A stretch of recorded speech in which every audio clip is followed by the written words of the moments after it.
Fala aí, rapaziadinha. Tranquilidade? Revisão então? Bora lá? Galera, é o seguinte. O mais importante pra gente revisar essa prova e vocês se darem super bem é vocês entenderem que ela tá muito baseada em interpretação, tá? Interpretação dos enunciados, vocês responderem exatamente o que eu tô pedindo. Interpretação dos textos base e das imagens que eu tô colocando. E interpretação dos documentos históricos, tá? É uma prova interpretativa. Uma prova interpretativa, eu não consigo revisar com vocês interpretação de texto, né? Eu vou passar pelos temas para vocês aí terem alguma base, mas ela é uma prova muito mais interpretativa, tá bom? Então, tenham isso em mente na hora de fazer a avaliação. Observem bem qual é o verbo de comando, o que eu estou solicitando, o que eu quero que vocês respondam, tá? Tendo isso em mente, eu tenho certeza que vocês vão voar nessa prova, porque vocês são maravilhosos. Começando então. Primeira coisa é que eu vou cobrar alguns aspectos da pré-história, né? Para vocês, né? E aí, na pré-história, tem algumas questões que a gente precisa discutir aqui para revisar. A primeira delas, vamos pensar um pouquinho lá na ideia da evolução que a gente trabalhou, né, antes de chegar aí no Paleolítico e no Neolítico. Quando a gente viu a evolução, eu procurei mostrar para vocês que é incorreto a gente pensar numa evolução direta, né, que vai ter lá os hominídeos, né, o macaco, os primatas, né, e aí vai evoluindo para os hominídeos, depois para o Homo erectus, depois para o Neandertal, depois para o homem... Meu Deus do céu, fugiu? Erectus, Neandertal, habilis, Homo habilis e Homo sapiens, né? Então essa evolução direta, ela não condiz com os estudos arqueológicos, né, que analisam esse período. Por quê?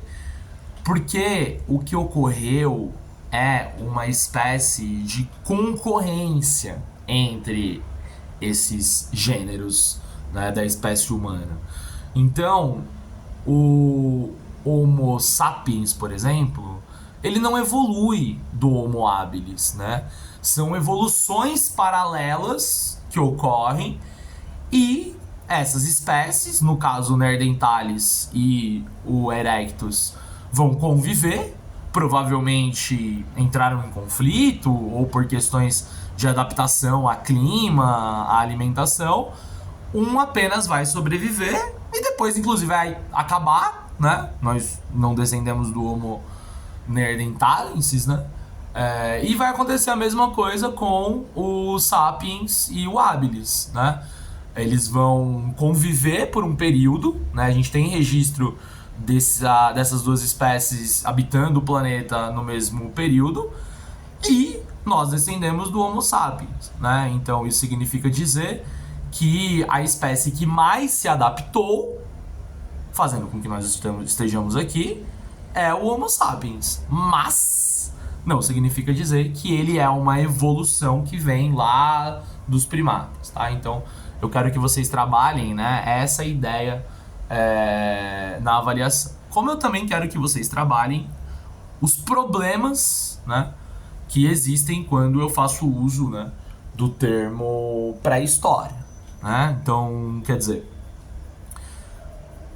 a gente tem que problematizar esse termo da pré-história, principalmente porque se convencionou chamar de pré-história o período que é o mais longo da história humana, que ocorreu anteriormente à invenção da escrita. E isso faz com que a gente perceba que quando se convencionou a usar esse termo, tudo aquilo que não tem escrita é chamado de pré-história. E esse prefixo, ele vai trazer uma carga pejorativa, uma carga negativa para esse período. Concluindo, então, portanto, que aqueles povos que não têm escrita não vão ter história. E isso, primeiro, que é de um eurocentrismo muito ruim. Por que a escrita vai ser tão importante assim? Por que ela vai ser tão valorizada assim? E o segundo aspecto é que isso vai também criar uma questão que é: tá, mas e os povos que não têm escrita? Como vários até hoje, né? Os indígenas, por exemplo, os Yanomamis. Os Yanomamis, eles não têm escrita. Eles não têm história. Mais do que isso, eles não registram a sua própria história. Sim, eles têm história, eles registram a sua própria história.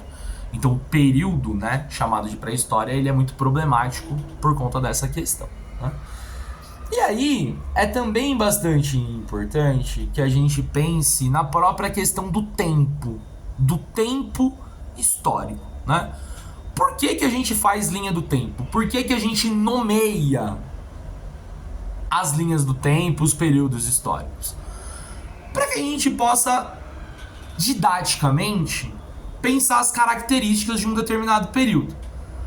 Então, quando eu seleciono determinado período, eu penso nas características que aquele período tem, e eu digo, bom, nesse período aqui é o período marcado pela época, pela idade moderna. Porque algumas coisas aconteceram dentro desse período e a partir daí eu posso analisar esse período. Então, sem recortar o período, eu não consigo estudar o passado. É por isso que é importante a gente ter esses recortes, né? E a partir desses recortes, eu entendo uma criação de um tempo histórico, que ele obviamente é feito do presente. Então, quando eu olho para o passado e falo assim, bom, agora eu estou estudando a antiguidade. Se eu tivesse uma máquina do tempo e voltasse para o passado e dissesse para aqueles caras, olha, vocês estão na antiguidade, eles iam falar, hã? Então, não faz sentido. Então, é essa problematização que é importante para vocês perceberem que uma coisa é o tempo histórico, que é um tempo que a gente convenciona para que todos estejam dentro dele, então é um tempo coletivo, né? Que vai variar de sociedade para sociedade, de interpretação para interpretação, e que a gente no Ocidente, né, convencionou aí pensar nesses 5 períodos, né? Na pré-história, na antiguidade, na Idade Média, na Idade Moderna e na Idade Contemporânea. Agora, o tempo cronológico ele é diferente, né? O tempo cronológico ele é o tempo que a gente está vivendo, é o agora, né? E ele não necessariamente vai ter nome, né? E ainda falando sobre algumas discussões que a gente teve lá atrás também, aproveitar que eu tô nesse ponto, é importante a gente lembrar que a história é uma ciência, né? E que a gente só consegue fazer história se a gente tiver fonte. Porque é a fonte que vai me dar a legitimidade, vai me trazer o princípio da verdade. Ah, professor, mas é a verdade? Não, a verdade ela não existe. O fato que aconteceu e a gente não vai ter como voltar para ele. Mas a fonte, ela me indica um princípio de verdade, um vestígio. E a partir desse vestígio, eu posso, com um método de trabalho, investigar e concluir certas características, né, dos povos do passado, tá? Então, a matriz, né, do historiador é a fonte. Sem fonte, não se faz história, tá? E aí, a gente vai chegar, então, no Paleolítico e no Neolítico. Quando a gente olha para esse período, é essencial que a gente consiga diferenciar o modo de vida de ambos os períodos, né? O período paleolítico é o período que a gente convencionou chamar para um momento em que os seres humanos começavam a viver coletivamente, começaram a desenvolver algumas ferramentas, fazer algumas casas, dominaram o fogo, várias inovações importantes para esses primeiros seres humanos, né? Mas o que não tem no Paleolítico? Não tem agricultura. A agricultura não tinha sido desenvolvida dentro deste período. E é justamente o período que diferencia o Paleolítico para o Neolítico, a agricultura. Quando eu diferencio Paleolítico de Neolítico, eu observo que é a revolução agrícola, ou seja, o desenvolvimento da agricultura, que vai separar um período do outro. E por que a agricultura é tão essencial assim na história humana, a ponto da gente chamar isso de revolução e a ponto da gente diferenciar esses dois períodos históricos? Porque com a agricultura, os povos eles puderam deixar de ser nômades. Enquanto você não domina a agricultura, quando acaba aquilo que você tem no lugar para sobreviver, você tem que partir para outro lugar. Então os povos eles eram nômades. Partindo para outro lugar, tendo esta instabilidade, você não consegue desenvolver muita coisa. Você só sobrevive. Já quando ocorre a Revolução Neolítica, ou seja, a Revolução Agrícola, e os primeiros seres humanos começam a plantar e comer aquilo que eles desenvolvem no lugar, eles se sedentarizam, eles param de migrar. E isso traz como consequência o próprio desenvolvimento das sociedades, das civilizações. Porque se você não tem mais a preocupação de ter que ir de um lugar para o outro atrás de sobreviver, começa a se tornar mais complexa a sociedade. Primeiro, mais gente nasce. Segundo, as classes sociais começam a se desenvolver para entender quem vai trabalhar, quem não vai, quem vai mandar e quem não vai. A religião começa a nascer, a cultura começa a nascer, ou seja, a sociedade nasce por conta da Revolução Agrícola. Então, é esta a diferenciação que a gente faz dentro do período da pré-história. Ou seja, a pré-história, que é um longo período na história da humanidade, vai ser um período marcado por essas duas fases, que são muito diferentes no seu modo de vida. No Paleolítico, sedentários. No Neolítico, inverti. No Paleolítico, os povos eram nômades. No Neolítico, os povos eles se sedentarizaram. E é no Neolítico, a partir dele, que começa a se desenvolver as sociedades. Certo?